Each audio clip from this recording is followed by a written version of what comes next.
За энэ хуулийн дээр энэ сая улсын хурлын тамга газрын бас гаргасан дүгнэлтэн дээр ивч байна л та.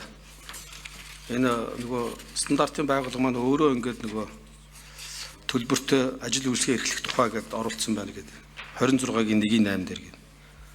Гэтэл болохоор бол одоо эдгээр үйлчлэгээг нь бол бас хувийн хвшил хийж байгаа. Бид нар чи одоо бодлороо хувийн хвшил хийж байгаа юм төр ихгүй гэж яриад байгаа. Тийм учраас бол энэ хуулийн төсвөлийн үзлөөрөмтөл дээр энэ аль болох хувийн секторын хийж чадах ажлыг одоо төр хийх асуудал одоо орол тусахгүй байх нь зөв болов уу гэсэн ийм одоо санал байна. Нэгдүгээр.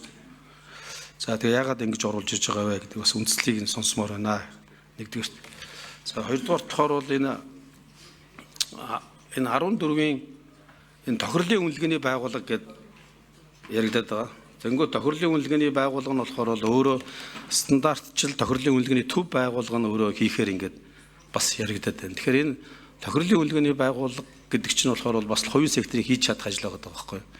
Тэгэхээр энэ ажлыг одоо ингээд стандартчил тохирлын үнэлгээний төв байгууллага нь өөрөө хийгээд байгаа нь хэр зөв юм бэ? Энэ дээр бол би одоо яг Монгол улсын барьж байгаа бодлоготой зөрчилдөж байна гэж үзэж байгаа. Тийм учраас энэ дээр тайлбар авъя.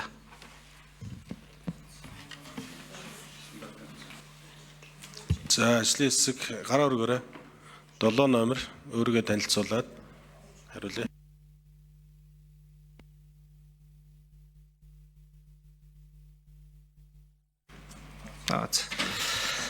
Стандарт хэмжлэлийн газрын дараах Батбатар байна.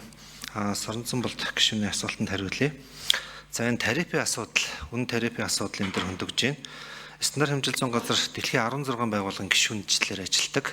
За энэ дотор бол одоо олон улсын ISO-гийн байгууллага, цахилгаан техникийн Аз номхон 7 хэмжил зүй хүрээлэн гих мэтлэнгээр маш олон байгууллагын одоо гишүүнчлэлтэй ажилладаг. Олон улсын конвенцийг хэрэгжүүлж байгаа юм байгууллага. Тэгээд энэ конвенцийнхаа хүрээнд бид нар одоо энэ холбогдох чиглэлийн дагуу одоо энэ стандартыг гарч борлуулах хэмжил зүйн хэрэгслийг шалгаж баталгаажуулах чиглэлээр бол үн тарифын асуудал энэ хуулийн дээр орж өгсөн байгаа. Одоогийн хуулийн дээр ч гэсэн энэ бол үн тарифын асуудал бол хүчин төгөлдөр гэдэг үйлчлээд явж байгаа гэдэг хэлье.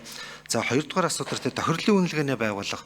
За би эрхэм гишүүн Соронзонболд санал нэг байдаг. Ерөн бол хувийн хвшил хийчихийн тохирлын үнэлгээний байгууллагуудыг бол төр хувийн хвшлийн түншлэлийн хүрээнд буюу хувийн хвшил хийх тийм бүрэн боломжтой болчих юм бол стандарт хэмжил зүйн газар бол энэс бол чиг үүрэг бол багаагаар бол одоо нэг шилжүүлэх тийм одоо бодлого болж ажиллаж байгаа. Манайх хамгийн ихний шийдвэр гарсан нь бол ISO 9001 гэдэг энэ стандартыг бол хувийн хвшлийг бол хийх чиглэлээр бол манайх бол тушаал гаргаад одоо энэ хувийн хвшлэл ISO 9001-ийг хэрэгжүүлээд явж байгаа.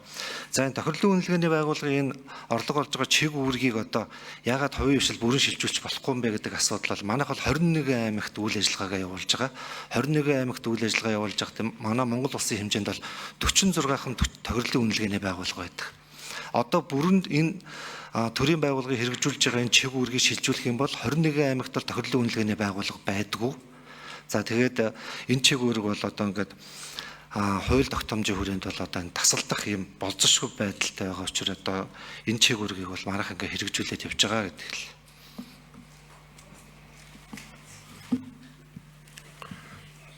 За